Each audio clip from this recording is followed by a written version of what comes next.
Enquanto muitos estão familiarizados com a famosa expressão "o nada é certo, exceto a morte e os impostos", a Bíblia realmente menciona alguns indivíduos que nunca experimentaram a morte. Embora muitos possam inicialmente pensar em Jesus como um exemplo, é uma crença central no cristianismo, de acordo com os evangelhos, que Jesus realmente morreu antes de sua ressurreição dos mortos. No entanto, a Bíblia nos fornece os nomes de 3 pessoas que nunca experimentaram a morte. A terceira pessoa é Enoque, o primeiro homem na Bíblia que pode ser dito nunca ter morrido. Enoque, um descendente de Adão e terceiro filho de Eva, além de bisneto e pai de notáveis figuras bíblicas, viveu em uma época em que Deus ainda não havia estabelecido um limite de vida de 120 anos, conforme mencionado em Gênesis 6 verso 3. Embora muitas pessoas vivessem além de um século nesse período, Enoque desafiou as expectativas, tornando-se pai aos 65 e vivendo até a idade notável de 365. Em um período tumultuado antes do grande dilúvio, onde a maioria se afastou de Deus, Enoque destacou-se por sua fidelidade a Deus, andando fielmente com ele. Gênesis 5 versos 22 e 24 afirmam que Enoque andou com Deus e não existia mais, pois Deus o levou. Esta passagem destaca o vínculo estreito de Enoque com Deus e o fato extraordinário de que Deus o levou para o céu sem experimentar a morte física. Lucas menciona Enoque em sua lista genealógica de Jesus em Lucas 3 verso 37, indo até Adão, e Hebreus 11 o elogia como alguém que agradou a Deus pela fé.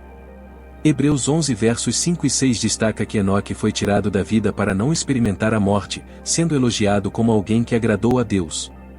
Enoque também foi abençoado com o dom da profecia, prevendo a vinda de Jesus Cristo, conforme retratado em Judas 1 versos 14 e 15. Seu legado não terminou com ele, pois seu bisneto Noé também andou fielmente com Deus, sendo poupado durante o dilúvio. A vida de Enoque é um poderoso testemunho de obediência e devoção que agradou a Deus a ponto de ele escolher levá-lo ao céu. Outro exemplo notável é Elias, uma figura proeminente na Bíblia que não experimentou a morte. Elias foi um profeta durante o reinado do rei Acabe e da rainha Jezabel em Israel, conhecido por sua ousadia ao confrontar a idolatria. Elias realizou milagres para provar que o Deus de Israel era o verdadeiro. Em 1 Reis 1 versos 10 a 12, ele trouxe fogo do céu como sinal divino.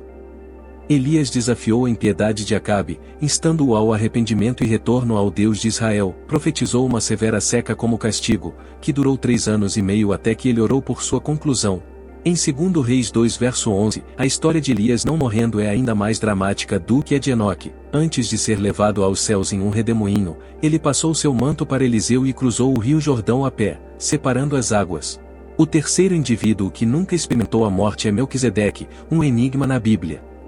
Em Hebreus 6 versos 19 e 20, Jesus Cristo é descrito como tendo a posição de sumo sacerdote segundo a ordem de Melquisedeque. Este misterioso personagem é introduzido em Gênesis 14, durante uma guerra entre cidades antigas em Canaã e Mesopotâmia. Após a bem-sucedida missão de resgate liderada por Abraão, Melquisedeque, rei de Salém, Jerusalém, apresentou pão e vinho a Abraão, abençoando-o.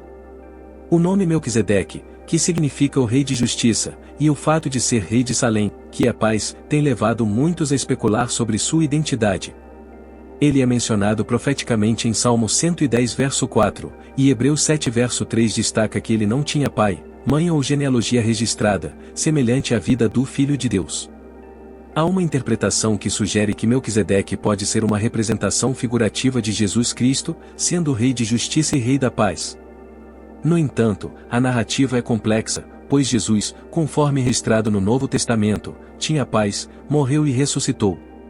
Algumas interpretações sugerem que o autor de Hebreus estava usando Melquisedeque de forma figurativa, destacando semelhanças simbólicas entre Melquisedeque e Jesus. Independentemente das interpretações, o foco central é que temos um grande sumo sacerdote em Jesus, que pagou pelos nossos pecados e intercede por nós diante de Deus.